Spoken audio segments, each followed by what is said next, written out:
to principle number 4, define what a good quality card means. And we're going to get into, I know people had challenges around designing content for AI or designing content that's easy for users to understand. And that's what we're going to talk about in this section here. So first thing, because you want to define what a good quality card means, you need to create a content standard guide and provide some good examples. So you need to basically say, here's what good looks like, and here's what good is, and that's what your content style guide is. It's showing the team, what you expect a card to have, what structure, what sort of aesthetic, tone of voice, even you expect your cards to have, standards around titling you expect your cards to have, and maybe that varies for different teams. Maybe each sort of collection or each department has their own content style guide, or maybe you have a more universal one, or maybe you have a combination of both. But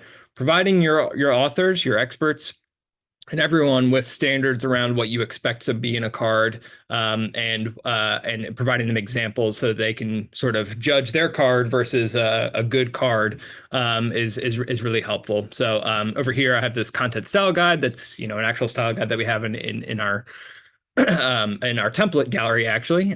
So you can download this exact one if you'd like, and use that to get started with. And over here, I have an example of what maybe a good card looks like. And we've got call out boxes, we've got bullet points, short sections, and emojis. It's very readable.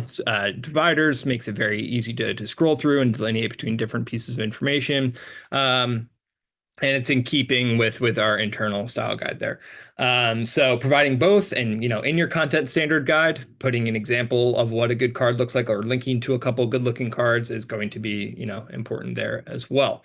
And so in terms of defining what's good practice, and for Guru in general, and for catering to the AI search, here's some tips on that front. So when you're designing your cards, and you want to optimize the AI experience, so you want to get back the best possible suggested answers, with Guru, you want to think about your cards as either like mini prompts, if that's helpful for you, or for you, or what's more helpful to me is to think about your new hires. I think designing your cards with your sort of new hires in mind gets you in the sort of right state of mind with how much you need to spell things out, how literal you maybe need to be, and keeping in mind areas where you may have sort of tacit knowledge, that knowledge that you've just kind of accumulated from doing your job for however long you've been doing it, and how to sort of make that explicit. So when you're designing your cards, you kind of almost want to be thinking like, hey, if I were like somebody brand new to the company, could I like look at this card and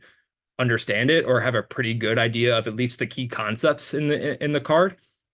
So you want to be deliberate and consistent with your wording, and your structure, so the AI can understand and use that content correctly. So, use the sort of same terminologies for different things that you may have. Make that tacit knowledge explicit. So if you have jargon, if you have sort of acronyms that are specific to your company that maybe are not easy to understand for someone who's like new to the company, you maybe want to spell those things out, and make that wording very clear. If you think about your card like a mini prompt, basically that means like you want to tell the AI sort of how to behave. So you want to sort of spell things out for the AI in a very like literal, but also kind of short, to the point, direct kind of way. So that it's not getting hung up on sort of flowery language that's maybe going to confuse the AI. You just want to be like simple, direct, really clear, to the point. You want to use like header and body formats, bullet points, which are going to be really effective not only for users to be able to just like read your information quickly, but it's also just going to be really easy for the AI to understand. Tables are great, but just be careful with too complex of tables, or the information that's in the tables, in terms of the ability for AI to understand it. It's just that a lot of times tables rely rather on implicit information more than explicit information to understand the sort of relationship between columns and headers. A lot of times there's some sort of implicit understandings there. So just be careful around like how your tables are structured and formatted to make sure that those implicit relationships are a little bit more explicit if you really want the AI to be able to understand it really well. And then you can sort of use this sort of audit, this tacit knowledge audit checklist as a sort of way to think your way through your cards and make sure that there's not too much tacit knowledge in there and areas where you might be able to improve and make things a little bit more explicit, make things a little bit more easy to understand for not only your users, but also for the AI, which is mainly why you'd want to go through a checklist like this. And so you can ask yourself, is there missing context? Is there unexplained acronyms or jargon? Are next steps or owners unclear? References missing? Vague or general language? And there's some examples of all these over here. Yeah, keep an eye out for this kind of stuff. This deck will also be shared after this recording. So if you like this checklist and you want to grab a screenshot of it, you can now, but also I'll include the deck in the follow-up email as well. So you'll have this as a resource there too. So this should be a helpful sort of guiding post in terms of optimizing your content for the AI experience. And then you can also use AI to help you make your cards better for AI. So we have an AI assist, AI author assist feature inside of Guru, where you can highlight content and you can, tell the AI assist to decrease words, to shorten it, to reformat it into bulleted lists. You can even come up with your own custom prompts that you can turn into quick actions. I'll show an example of that actually. So I'm going to come in here to my Guru and I'm going to find a card that's around release notes, around knowledge agents, right? Let's say somebody wrote this terrible card. This is a terrible card because it's just a big chunk of text that's not easy to read at all, right? Like I don't want to look at this. And it's not in keeping with our style guide. So I'm going to come in here and I'm going to, it's got my draft from earlier in here already. Oh boy, let me try again here.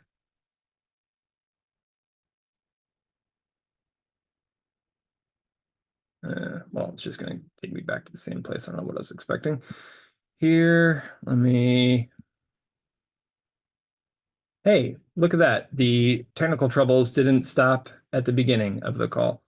I'm going to take this information and I'm just going to repaste this back in here because it's saved my draft just so you all can see what it can do. So I'm going to take this chunk of information here and then I'm going to click this assist button here or here. And I've built a custom prompt that has a release notes template in it. So I've told the AI assist in the manage settings what a release notes card should look like and what sort of structure it should have. And now I've made it a custom action here in assist. So I can come in here and I can click this release notes option in my assist option, and it's going to completely restructure the content of that paragraph to match the sort of structure that I want it to have. So in addition to card templates, you can come up with these sort of templates or custom actions in your author AI assist so that now I've turned that paragraph chunk into this really readable, easy to digest feature release notes format that has all these different areas that I want it to have. That makes it a little bit more readable, cuts it up a little bit, and maybe it's not exactly perfect, but it gets me from point A to point X, and then I can get to point Z a little bit easier. So yeah, check that author assist feature out. If you want to build those custom prompts, you can do that in your manage settings, in your workspace preferences, and come on down to assist for authors and then click this manage prompts button here. And then you can see the prompt that I've put in to develop the format that I want it to have. And then you can also come up with custom translations that are translating things to other languages that we don't have in Assist, or doing tons and tons of different actions. The options are really limitless here, but this is a good thing to sort of play around with if you want to add uniformity to your content. Come up with some prompts here that are going to format the cards that you want them in the way that you wanted them to be formatted. So when you're doing your card cleanups, you can do what I just did. You can highlight the cards that need to be cleaned up and reformatted, and apply your existing format that you've built here to those cards.